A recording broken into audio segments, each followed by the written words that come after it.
Bonsoir à toutes et à tous, heureux de vous retrouver pour la tranche info en direct sur votre antenne Canal 10 Télévision avec au programme de cette soirée Info 10, le journal local et régional qui sera suivi du Focus, une heure de débrief sur l'actu, mais on part tout de suite pour le JT.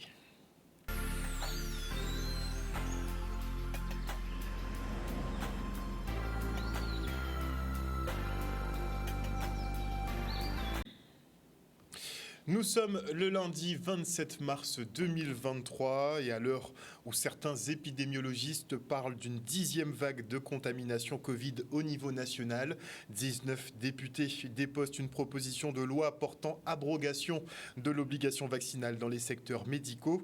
Un texte qui, s'il est voté, devrait permettre de réintégrer les professionnels et étudiants suspendus depuis novembre 2021. À défaut, effectivement, nous aurons eu un nouveau coup de communication réussi pour les politiques. En tout cas, ici en Guadeloupe, la mobilisation des soignants du CHU se poursuit. Ils organisaient une foire dernièrement sur le BIC à résistance. Regardez. Alors, il faut savoir que BIC ça sont lieux où tous les suspendus viennent, parce que c'est là où ils vit par rapport à ça que le gouvernement, bien sûr, choisit de faire par rapport à l'obligation vaccinale là, qui a été mise en place là. Donc, nous décidons de camper nous ici, de faire BIC ici et mettre en vie en les BIC ça. Donc, chaque semaine, chaque vendredi, nous avons la cour santé, nous avons des groupes qui viennent pour garder une petite vie en les BIC là. Donc, là, justement, jeudi dimanche, nous avons l'habitude de faire brocante. Mais jeudi dimanche, il y a une association, Guafiteria, qui vient avec nous, qui vient porter linge pour changer gratuitement. Les gens qui veulent prendre, les gens qui paniquent, qui prennent gratuitement et qui changent. Donc c'est ça, là, une belle animation, ça a commencé. Donc il y a un bel engouement et les gens qui viennent de plus en plus pour la journée là. Alors, c'est une gratiferia qui veut dire foire gratuite où on organise un marché où les gens viennent donner des choses, des objets qu'ils ont dans leur maison. Ça peut être des vêtements, des jouets, des jeux, des plantes, des légumes, etc. qu'on a dans la maison, qu'on n'utilise pas et on peut donner aux autres gratuitement. Oh oui, c'est très important. On les suit depuis le début. Donc, on a fait pour les soignants qui étaient proches de nous, sur la région du Moule. Et là, on poursuit avec les soignants du BIC du CHU. Mais c'est vraiment important parce que c'est un esprit solidaire. Et ça me tient à cœur particulièrement parce que je n'aime pas, on va dire, tout ce qui est injuste. Et je suis dans la thématique d'aider tout le monde. On a trouvé des camaniocs que j'avais emmenés du jardin partagé, on a emmené des citerres, on a emmené des vêtements, les enfants ont trouvé des jeux, des vêtements bien sûr, des livres, mais moi j'ai pris des livres. Il y avait un petit peu de tout. Nous toujours Hunter Guadeloupe, donc on continue à donner à son prochain, à son voisin, sa famille, ses amis, qu'on garde cet esprit de partage et de recyclage aussi. Et notez effectivement que malgré l'avis de la Haute Autorité de Santé qui recommande de réintégrer les personnels suspendus, eh bien, le gouvernement refuse toujours de tenir parole et effectivement de leur permettre de retrouver leur poste. Les médias, eux, se lancent dans une bataille contre le piratage sur Internet. À l'heure où la plupart des plateformes et chaînes sont payantes, la tentation de se rendre sur des sites de streaming gratuits, de préférence sans abonnement, n'est-ce pas ? Eh bien, est de plus en plus grande. Un cadeau parfois empoisonné et un danger pour vos enfants qui peuvent tomber effectivement sur des contenus pour adultes. Et c'est là que ça devient problématique. Regardez. Quand c'est piraté, c'est raté. Le meilleur plan pour regarder les programmes avec toute la famille, c'est encore de les regarder sur les chaînes et les plateformes autorisées. En fait, il y a un risque en consommant le piratage audiovisuel. Aujourd'hui, si je vais sur un site de streaming, ce qu'on appelle les sites de streaming, si je vais sur un site internet qui propose des contenus de manière illégale, je m'expose à des dangers. Alors ça peut être des dangers à la limite très limités. Enfin, voilà, si je regarde une série qui est doublée en québécois, c'est un petit peu désagréable, mais c'est pas grave. Par contre, on a des dangers beaucoup plus graves avec l'exposition à des contenus pour adultes. Donc imaginez, un enfant regarde la télévision sur une offre piratée, son dessin animé préféré, et hop, en plein milieu du programme, on a un contenu pour adultes. Imaginez les dégâts que ça peut faire. Et ça peut arriver sur des offres illégales de télévision. Et puis, certaines offres sont payantes. Et là, je ne vous parle pas de la carte bancaire. Soit on paye et on n'a pas de service derrière, ou alors pire, on paye, on nous dit que ça marche pas, on paye plusieurs fois et on peut se retrouver avec des sommes faramineuses débitées sur le compte bancaire. Parce que ce sont des réseaux organisés qui pilotent toutes ces plateformes de streaming. Alors concernant le piratage, ce qu'on attend en tous les cas de cette campagne, c'est qu'elle puisse au moins déjà sensibiliser les gens, parce qu'on s'est rendu compte qu'il y a une véritable problématique, déjà dans le fait que les gens ne sont plus en capacité d'identifier les supports sur lesquels ils consomment les œuvres cinématographiques, les films, pour résumer, parce qu'il y a pléthore d'offres, et parfois payantes, même si c'est du piratage, parfois c'est payant. Donc il y a cette difficulté aussi d'identification, et puis le fait qu'on ne sait pas forcément qu'en tant que consommateur, on contribue aussi au piratage. Donc cette campagne de sensibilisation, elle nous a forcément, nous aussi, touchés à France Télévisions, parce que même si nous n'avons pas de contenu payant sur France Télévisions, mais pour autant on investit beaucoup aussi dans le cinéma. Alors, on a des moyens pour lutter contre le piratage, des moyens technologiques avec une veille en permanence. On est sur Internet, donc nous la première étape c'est de faire en sorte que on puisse détecter ces sources de piratage, et ensuite on a aussi bien des armes juridiques en portant plainte contre ces pirates, mais également en bloquant certains flux lorsqu'ils sont diffusés de manière illégale. Et donc ces acteurs du piratage peuvent être aussi bien des acteurs des réseaux qui sont situés à des milliers de kilomètres d'ici, mais peuvent également être situés sur nos territoires, avec l'exemple récemment en Martinique d'un jeune qui a été arrêté, qui a même fait de la prison parce qu'il revendait et il faisait de l'argent sur ces offres de télévision pirates. Mais qu'on se le dise, cette bataille est très loin d'être gagnée, sachant que quasiment rien ne peut arrêter le stream gratuit, enfin pas tant que les hackers défendront l'idée effectivement d'un Internet libre d'accès, puisque c'est pas tout le monde effectivement qui a les moyens de s'acheter certains programmes. Et on se rend à Saint-Claude pour la visite du président de région Harry Chalus, l'occasion pour la municipalité de faire le point sur les projets en cours financés par la collectivité majeure, mais aussi les réalisations à venir. Le reportage d'Olivier Félix. La venue du président de région était attendue, puisque le président ne cesse de dire qu'il travaille pour la Guadeloupe. Saint-Claude fait partie de la Guadeloupe aussi, donc nous sommes particulièrement satisfaits de sa venue aujourd'hui. Cela nous a permis de faire le point sur les financements, sur les projets déjà financés par la région Guadeloupe, mais aussi les projets à venir et pour lesquels nous sommes particulièrement satisfaits de la réponse obtenue par le président de région. Quel que soit le bord politique du maire, je travaille pour la population guadeloupéenne. Ici à Saint-Claude, je suis vraiment très satisfait de voir que lors de nos premières visites avec Eddie Califère, la commune a consommé à 85% ce que nous avions arrêté en matière de sommes pour des infrastructures, des équipements, et je crois qu'il reste 1,2 million à justifier par la commune qui seront versés cette année. Et avec Madame le maire, nous venons de voir encore d'autres projets en cours et d'autres projets à réaliser.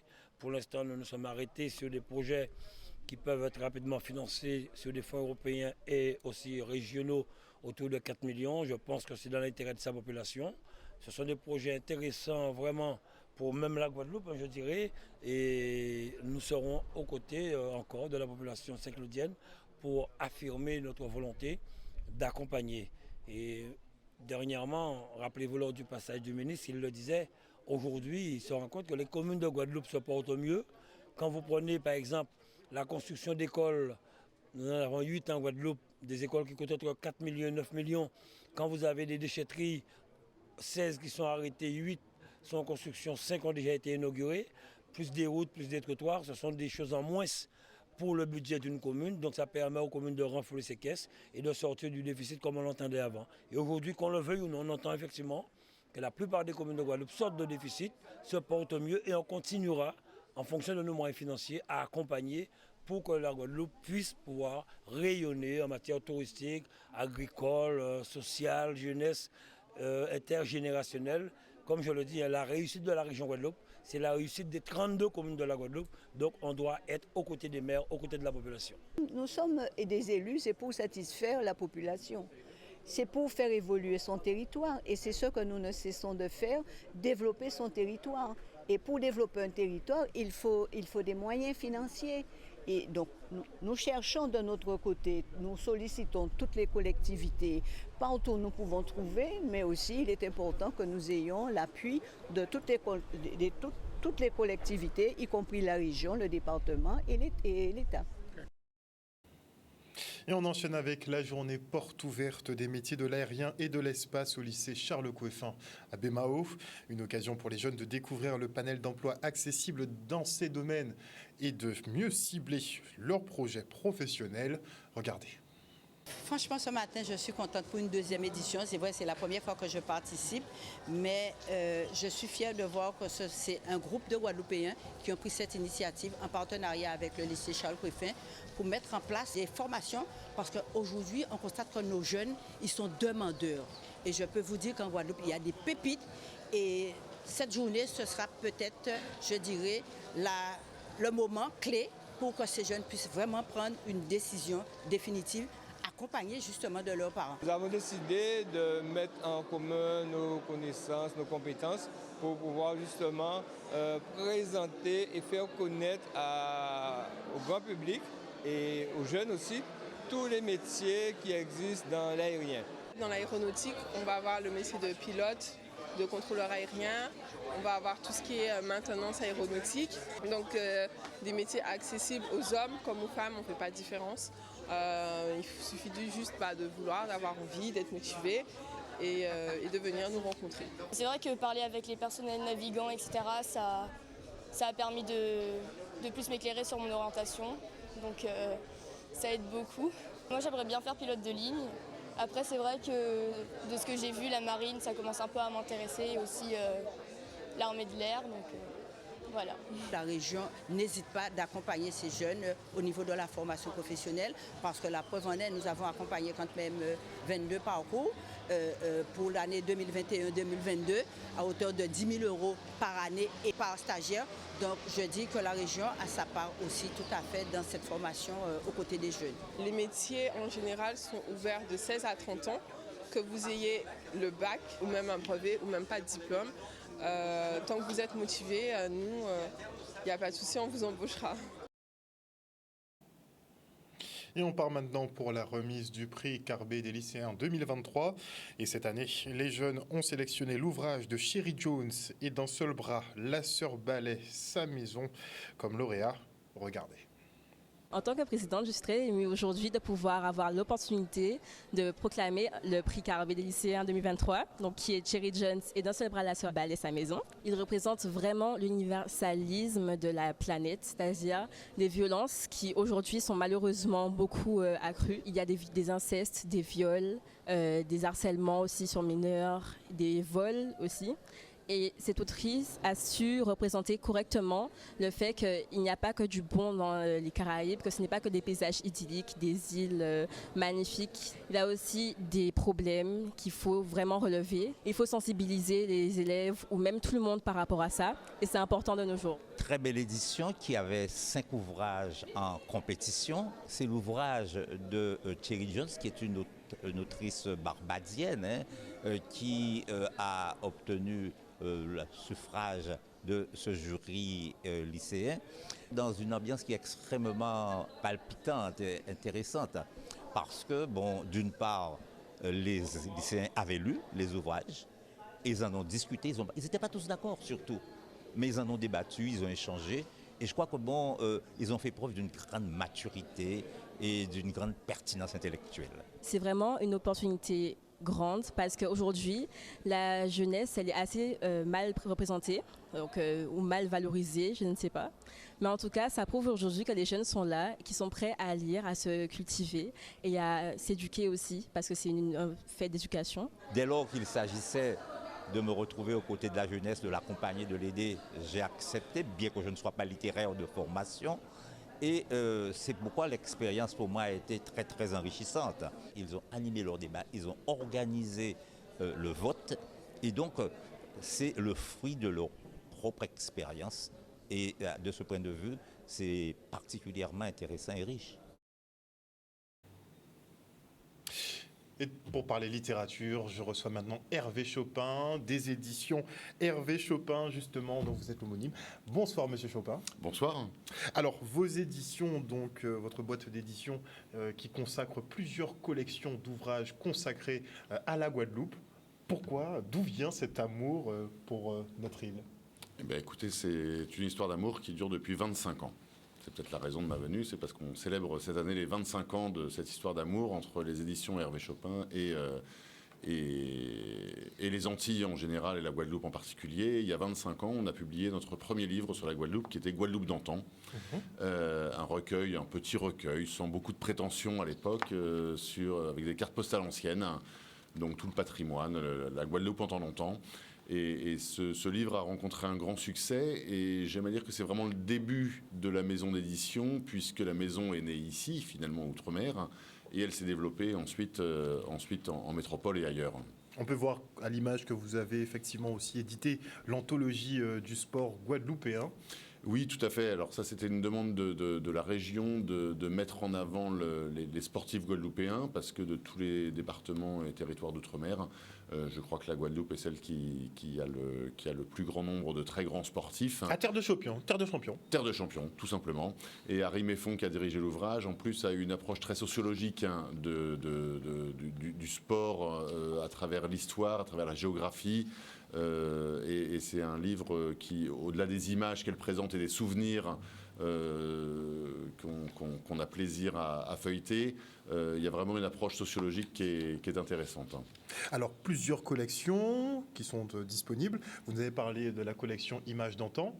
Donc oui. Vous avez étoffé finalement? Oui, on a étoffé la collection Images d'antan. D'abord Guadeloupe d'antan, ensuite il y a eu les scènes des Antilles. Alors Guadeloupe d'antan, la toute première édition, c'était quelques commentaires que j'avais écrit moi-même, et puis on s'est dit devant le succès des images, plus que des commentaires, on s'est dit qu'il fallait quand même prêter ces images à une plume un peu plus sérieuse, et donc on a sollicité Gisèle Pinault, qui nous a fait le plaisir de rédiger des textes, des textes un peu plus étoffés. Ensuite, Ernest Pépin nous a livré un Scène des Antilles en longtemps. On a fait un petit recueil de photos également anciennes sur Basse-Terre et Pointe-à-Pitre. Mais surtout, ce qui est intéressant, c'est que cette collection qui est née ici, on l'a déclinée en métropole depuis 2004. Et il y a aujourd'hui 130 titres. Et c'est vraiment notre collection phare en livres illustrés. Qu'est-ce qui plaît autant avec ce type d'ouvrage? Je crois qu'il y a une nostalgie. Alors, pour le grand public, il y a une nostalgie parce qu'on voit l'église où on a été baptisé, on voit la rue de l'école où on est allé, on voit la rue où il y avait ses parents, on voit la première plage où on s'est baigné. Et puis, il y a aussi tout le décorum. Et puis, ce qui est très agréable pour nous en tant qu'éditeurs, c'est qu'on n'avait pas tous ces problèmes de droit d'image. À l'époque. Et donc, voilà. Mais il n'y avait pas autant d'images. Il n'y avait pas autant d'images, c'est vrai, et les moyens de diffusion étaient un peu différents, je vous le concède. Mais c'est vrai que le fait de voir les gens sourire, et puis le photographe venait, il faisait une photo, il faisait une plaque, donc les gens posaient devant une boutique, devant une place, et tout le monde avait le sourire, et on se réunissait pour la photo, et quelquefois les cartes postales étaient éditées à 10, 20, 30 exemplaires. Et contrairement aux collections de timbres, les collections de cartes postales sont un peu particulières parce qu'on ne sait pas combien il y a eu de cartes postales. Donc quelquefois, on trouve un trésor dans une brocante, quelque part. Et c'est vrai que je crois que c'est ça aussi qui fait plaisir aux gens. Ça donne un petit peu de bonheur, des petits carrés de noir et blanc qui donnent du bonheur. Alors, hormis effectivement cette collection d'antan, il y a la collection Monuments historiques.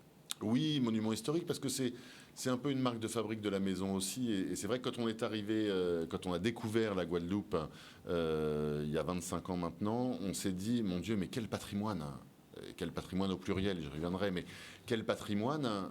Et il n'y avait pas vraiment à l'époque d'ouvrage pour mettre en valeur, pour mettre en lumière ce patrimoine, ou plutôt ces patrimoines. Et en tout cas, quand on parlait de patrimoine à l'époque, on parlait de bâti. On parlait d'une église, on parlait de la préfecture, on parlait de la mairie, on parlait d'un marché éventuellement. Et encore, est-ce que c'était vraiment du patrimoine? Et aujourd'hui, on a vraiment enrichi cette notion de patrimoine avec tous ces patrimoines bâtis, bien sûr, mais aussi l'archéologie, et aussi, et surtout, j'ai envie de dire, l'immatériel et le naturel. Et la Guadeloupe, avec le chant, avec la danse, avec le goka, avec plein de choses, et avec son patrimoine naturel, évidemment, on ne peut pas se limiter au bâti. Donc on a produit ce livre avec les services de la direction des affaires culturelles de Guadeloupe, monument historique de la Guadeloupe, et avec le soutien de la Fondation Clément. Mais on a également, il y a 5 ans, publié un patrimoine de la Guadeloupe, qui est un ouvrage de 600 pages, avec 50 auteurs. Donc, je dirais que pour chaque sujet, on a cherché les meilleurs spécialistes en leur demandant de se mettre à la portée de tout le monde. Il y a 1000 notices, il y a 1600 photos qui ont été réalisées spécialement. Et grâce au soutien de la Fondation Clément, on peut proposer ce livre à 25 €, ce qui était vraiment un enjeu, parce qu'une somme comme ça, c'est presque une encyclopédie. Et vraiment, notre volonté, c'était de pouvoir le rendre accessible à tous. Et ce livre a rencontré le succès qu'on attendait, et je pense qu'il méritait. Patrimoine, et puis il y a les déclinaisons, il y a la Réunion, il y a un peu toutes les îles. Il y a la Réunion, il y a la Martinique. Oui, alors on est très antillais. Mais on s'ouvre à l'océan Indien depuis 2 ou 3 ans, et on produit également un patrimoine de la Nouvelle-Calédonie en fin d'année.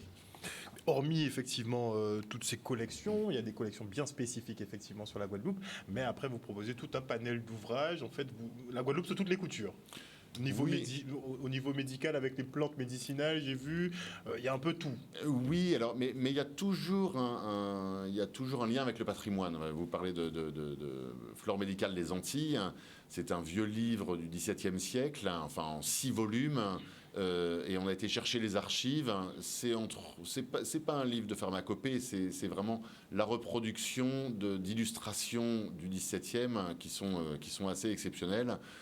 J'en parlais pour le sport tout à l'heure. Il y a toujours cette approche sociologique et patrimoniale. Donc, quels que soient les livres qu'on fait, on essaye qu'ils donnent quelque chose et qu'ils laissent quelque chose. Alors, j'ai envie de poser une question. Ces ouvrages sont plutôt à destination de qui ? De la population, des populations antillaises, pour qu'elles aient une meilleure appréciation de leur environnement, ou bien à destination des populations hexagonales qui ont beaucoup d'a priori et une vision assez réductrice justement de notre archipel, par exemple.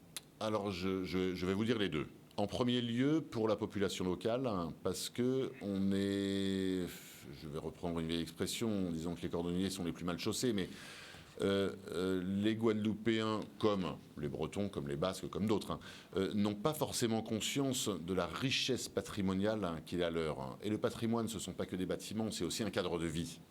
Et ça, c'est important de le rappeler. Donc tous les ouvrages qu'on produit, qu'on publie, c'est vraiment d'abord pour la population locale. Et c'est pour ça qu'on demande toujours à nos auteurs, fussent-ils des experts en leur domaine, d'avoir un langage qui soit adapté à tout le monde. Mais c'est aussi, et c'est une force qu'on a dans la maison, c'est d'avoir une très bonne diffusion, distribution en librairie ici en Guadeloupe, en Martinique, à La Réunion, en Nouvelle-Calédonie, mais aussi, et j'allais dire surtout, en France hexagonale, parce que c'est quelquefois ce qui manque à certains confrères.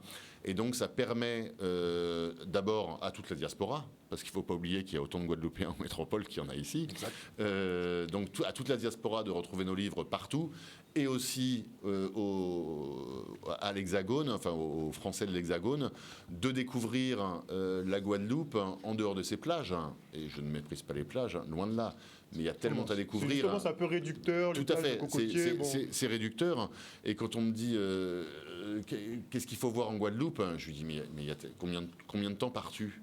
Mais il y a tellement de choses à voir en Guadeloupe. Tu n'auras jamais le temps. Alors j'offre le patrimoine de Guadeloupe et je lui dis regarde, il faut que tu ailles passer 1 an, sinon c'est pas la peine. C'est vrai qu'il y a énormément de choses à découvrir. Donc est-ce qu'on peut dire que finalement les éditions Hervé Chopin sont spécialisées en Guadeloupe ? Dans le domaine guadeloupéen. Spécialisé, oui, c'est presque un tiers de notre activité. On est maintenant plus développé en France hexagonale, mais grâce aux collections qu'on a créées aux Antilles. Mais oui, on fait partie des éditeurs, je pense, qui comptent en Guadeloupe, et j'en veux pour preuve que la plupart des collectivités nous sollicitent pour publier tel ou tel ouvrage sur différents sujets. Et est-ce que vous éditez des petits auteurs qui s'intéresseraient à la Guadeloupe et éventuellement qui pourraient faire ce genre de production, c'est-à-dire recenser un peu tout ce qu'il y a, tout ce que la Guadeloupe a à offrir? Voilà, on est attentif à tous les projets qui se présentent. Simplement, on a toujours besoin d'une caution scientifique. Et ça, c'est très important parce qu'on reçoit, vous imaginez bien, beaucoup de manuscrits. À partir du moment où on est bien diffusé, on est un éditeur national, on est parmi les 100 premiers éditeurs nationaux, on est très sollicité. En revanche, pour la littérature, il faut qu'il y ait une plume, il faut qu'il y ait une rencontre avec un texte, il ne faut pas seulement qu'il y ait un sujet. Et pour tout ce qui a trait au patrimoine, à l'art contemporain, etc., il faut qu'il y ait une caution scientifique. Et on a beau adapter son discours au plus large public, il faut qu'on sache de quoi on parle. Dans tous les cas, donc caution scientifique. Plume plus caution scientifique. Voilà, quand on a les deux, c'est l'idéal. Merci beaucoup en tout cas Hervé Chopin d'être venu sur ce plateau ce soir justement pour nous parler des productions de votre maison d'édition. Merci beaucoup. Merci à vous. Et on se rend au Palais de la Culture Félix Proto aux Abîmes pour une projection débat du film Zépon, réalisé par Gilles Dicozac. Ce long métrage raconte l'histoire d'un parieur qui joue sa fille sur un combat de coq, une œuvre sur la transmission et la difficulté de porter certains héritages. Regardez. Alors nous sommes au Palais de la Culture Félix Proto, où je vais présenter Zépon à l'invitation de la mairie des Abîmes. Zépon, ça veut dire éperon en créole.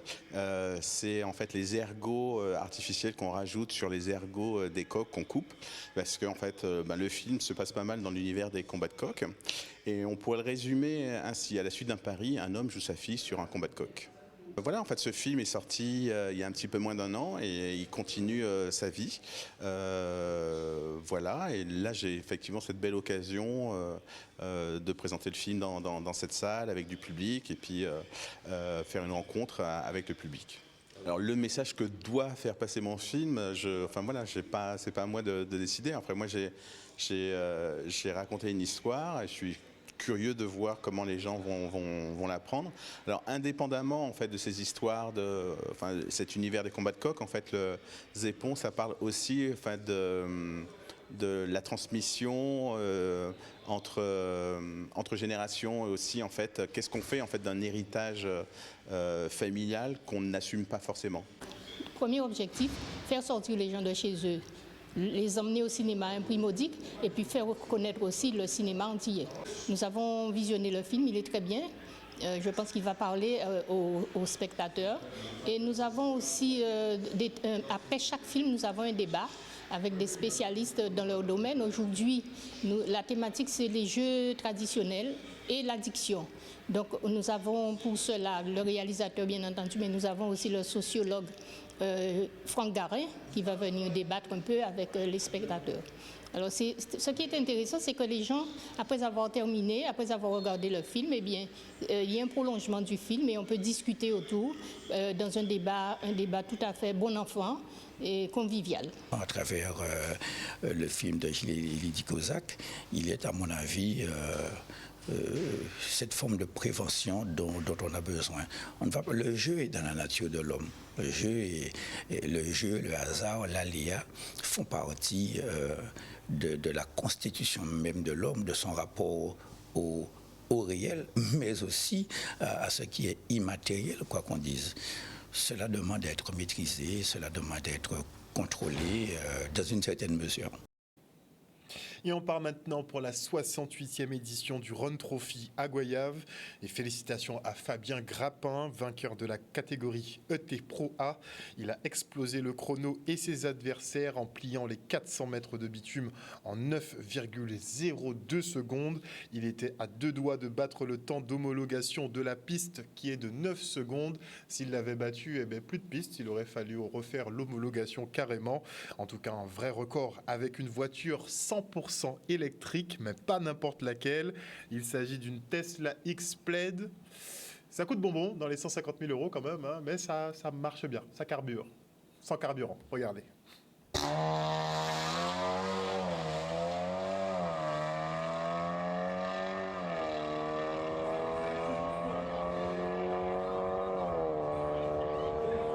Ça fait bien 3-4 mois qu'on travaille avec différents partenaires pour développer ce véhicule. Donc c'est un véhicule qu'on a pris d'origine, donc on a vu l'évolution, plus d'une demi-seconde, quasiment une demi-seconde de mieux que ce qu'on avait fait la dernière fois. Record de la piste, c'est très bien. Oui, content. Je me suis offert un beau cadeau grâce aux partenaires, différents partenaires que j'ai. Oui, un beau cadeau, oui.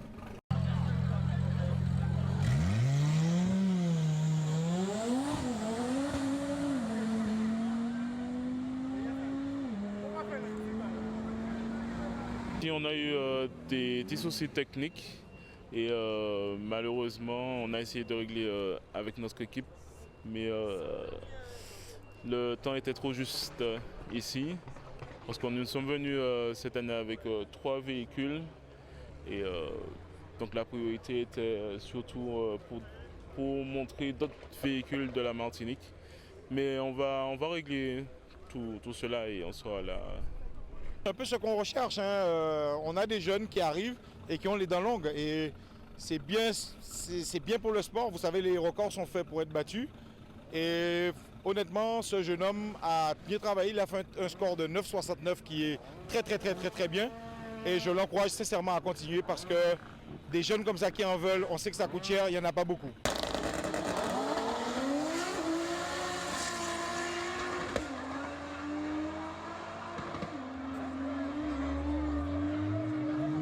Fini 3e, j'ai eu des soucis par rapport au cordon qui ne tient pas, mais la prochaine fois tout sera renforcé et ça sera mieux, je pense. On a eu de belles surprises ici, content de voir l'évolution.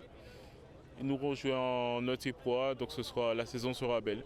Nous avions terminé sur une bonne augure l'année 2022. L'année 2023 s'annonce sur de meilleurs augures. 69 pilotes pour cette 68e édition.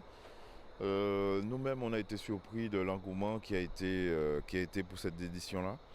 Et on a été surpris sur beaucoup de points. Et on devra revoir un certain nombre de choses. Et il y a beaucoup de choses qui vont changer. Il y aura des contents, pas contents. On a pris des risques sur cette 68e. Je pense qu'on n'aurait pas dû, mais j'assume. J'assume les risques qui ont été pris, c'est-à-dire en termes dans la durée du temps. Donc on va tirer les conséquences de tout ça. On est content quand même qu'il y a eu la 68e, c'est terminé. Tard, très tard, trop tard. Et voilà. Et on parle nautisme maintenant, puisque la région présente la 2e édition du défi atlantique entre la Guadeloupe et La Rochelle. Ce défi atlantique, déjà, c'est bien pour montrer tout le potentiel qu'a la Guadeloupe en matière d'économie bleue, de croissance bleue. C'est l'unique course transatlantique au départ d'une île de la Caraïbe. Mais je veux dire que ce n'est pas qu'une course. C'est bien mettre en valeur tout le potentiel nautique de la Guadeloupe. Déjà, cette course, elle part de Pointe-à-Pitre, elle va longer toutes les côtes de Basse-Terre, elle va remonter au Sainte, elle va passer devant Marie-Galante, elle va partir vers la Désirade. Ça montre que nous avons un bassin nautique qui est extraordinaire et nous voulons le faire savoir. Nous voulons déjà attirer donc tous ces voileux qui sont autour de nous et qui peuvent venir profiter toute l'année de ce bassin nautique. Mais nous voulons aussi, avec le village de la croissance bleue que nous installons à cette occasion, montrer tout le potentiel d'emploi et d'activité économique autour de la mer, autour du littoral. La région aménage des plages, mais la région aussi accompagne les acteurs. Autour de bateaux, vous avez de multiples emplois. Cette opportunité qui nous est donnée à travers ce défi atlantique va nous permettre de mettre en valeur la dimension économique avec la croisière qui est une activité, la dimension touristique, la dimension aussi universitaire, parce que n'oubliez pas qu'à la Fouillole se déroulent des programmes de recherche sur la biologie marine, sur l'excellence environnementale, la dimension sociale aussi, puisque Pôle emploi y prendra part pour faire du job dating, pour que nos jeunes commencent à penser que la mer offre des opportunités d'emploi. Donc oui, autour de ce défi atlantique, c'est une magnifique opportunité qui est donnée à la ville. Là, il n'y a qu'une seule classe, hein, ce qu'on appelle la classe 40. Donc c'est des bateaux de 12 mètres 30 qui ont participé à 99% à la route du Rhum. Des participants, il y en a pas mal qui ont couru la route du Rhum. Ça leur permet de ramener leur bateau en équipage, parce que c'est une course en équipage, ou en double, ou à 3 ou à 4. Et donc il y a tous les skippers, principalement qui ont fait la route du Rhum, à part Johan Richaume, qui l'a gagné, ils sont là. Et donc on peut s'attendre à une belle bagarre sur l'eau, ils ont tous une revanche à prendre. C'est un peu spécial pour moi, parce que c'est ma première course en tant que skipper de ce bateau, ma première course sous les couleurs d'Everial aussi, alors, la deuxième avec la Caribbean 600 qui avait lieu à Antigua. Je découvre le classe 40 et ce bateau qui est flambant neuf, donc l'idée c'est avant tout de bien comprendre le bateau, beaucoup travailler dessus. On est 4 à bord pour vraiment pouvoir beaucoup travailler. Voilà, c'est une transat de travail pour être le plus performant sur la suite de la saison et surtout la Transat Jacques Vabre. Voilà un petit peu les objectifs, c'est aussi de ne pas l'abîmer, c'est un bateau tout neuf, un peu fragile. On va faire des optimisations en arrivant en France, donc pour que tout se passe bien dans les meilleurs délais, il ne faut pas le casser pendant cette Transat. Un reportage signé Charlie Dagonia. Et voilà, chers téléspectateurs, nous sommes arrivés au terme de ce journal. Tiens, une petite information assez intéressante au passage. Notez que la ville de Saint-Ouen, dans le 93, donc en Seine-Saint-Denis, a acté les congés pour les femmes qui sont atteintes de règles douloureuses. Elles auront donc droit normalement à 2 jours sous présentation d'un certificat médical, donc 2 jours de façon à pouvoir récupérer et se reposer. On trouve que c'est une magnifique nouvelle, une décision qui devrait être généralisée, n'est-ce pas, dans toutes les entreprises et dans la France entière, puisque effectivement, bon, nous les hommes, on ne sait pas ce que c'est que d'avoir des règles douloureuses, mais a priori, c'est pas la joie. Donc on le prend en considération. Une bonne soirée à vous à l'écoute des programmes de Canal 10 Télévision. On se retrouve demain. Bisous tout le monde.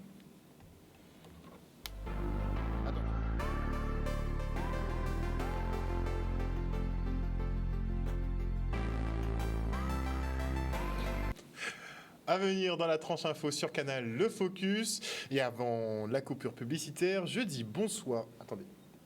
Je vais remonter un petit peu. Bonsoir à Jimmy Kamagouva-Aliar, à Joyce Gabo. Bonsoir à Johanna Wa. Bonsoir à Joël Bazit, à Marie-Hélène Borès. Bonsoir à Eddy Félix, à Patricia de Normandie, au général Franck Abar. Bonsoir à Marius Labissi. Bonsoir à Juge Red Lédis. Bonsoir à Mouton Lucide. Bonsoir à Lydia Luce. Bonsoir à qui d'autre? À Mahat Trinity.